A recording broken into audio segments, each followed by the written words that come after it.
dividing radicals. First things, there are lots of different ways to do this, lots of different ways to look at it when you're dividing. Okay, and what I mean by that, if you have the square root of a over b, you can look at that as the square root of a over the square root of b.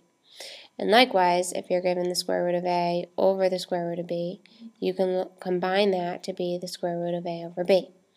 Okay, so first thing you want to do, always see if you have perfect squares. If there are, simplify them. Okay, second thing, see if you can divide the bottom into the top or vice versa.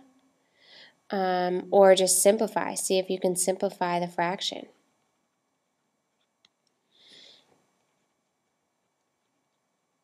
Okay.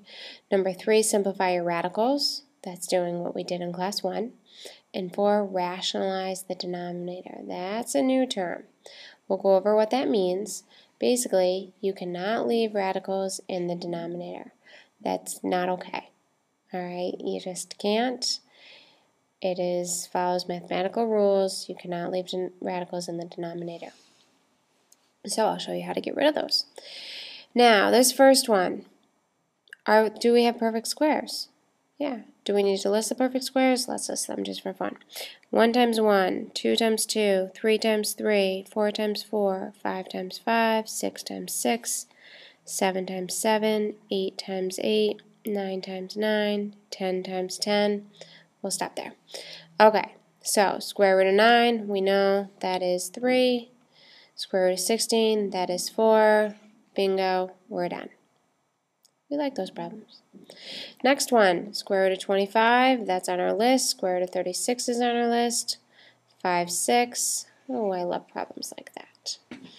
All right, the next one. Let's combine that. Okay, we know neither of them are perfect squares, so I'm going to rewrite that to the square root of 27 divided by 3. Can we divide there? Yeah, 27 divided by 3 is 9. So that's the square root of 9, and what is the square root of 9? You got it. It is 3. Next one. Neither of those are perfect square, so let's combine them. 48 divided by 12. That is 4, and the square root of 4 is 2. Okay, and there you go with simplifying. Okay, with the quotients. That means when you divide it, just in case you forgot what quotient meant. Alright, so let's do some more examples. Oh, we lost our perfect squares, so let's run them again. 1 times 1, 2 times 2, 3 times 3, 4 times 4, 5 times 5, 6 times 6, 7 times 7, 8 times 8, 9 times 9, 10 times 10. Alright, so this next one, 42 and 6, neither are perfect squares, so let's combine it to 1. 42 divided by 6 is 7, and the square root of 7, not a perfect square, no perfect squares go into it, so that is it. Okay.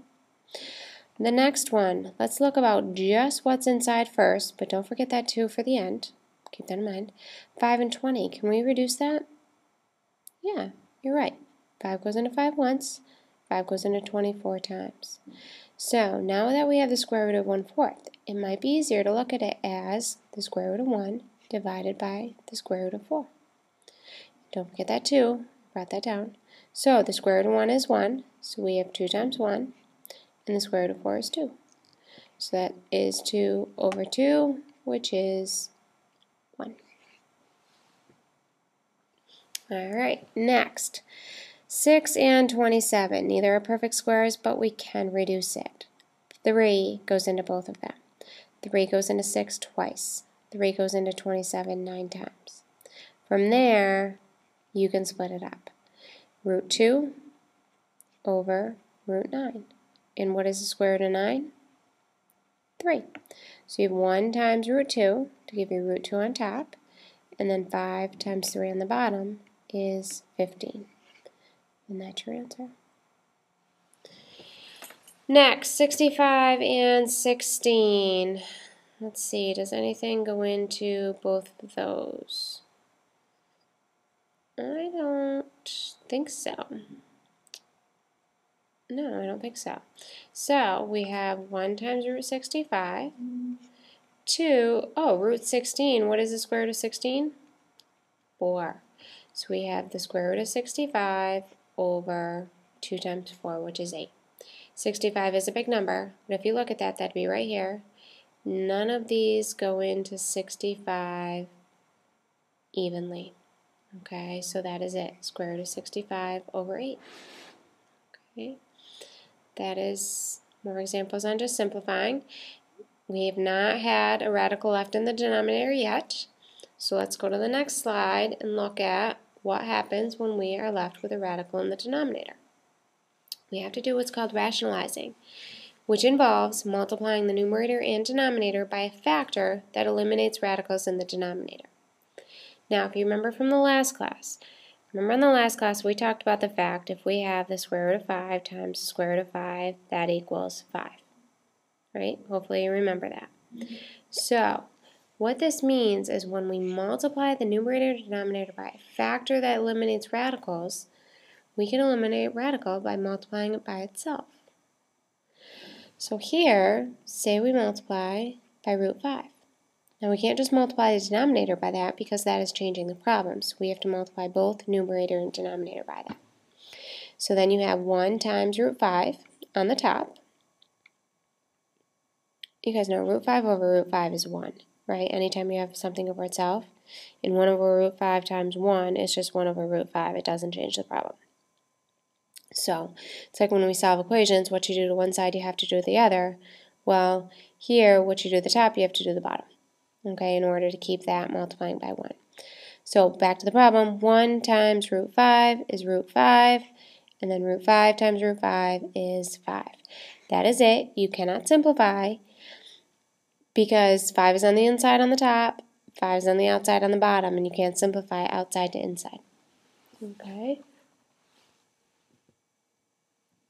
Next problem, root 7 over root 3.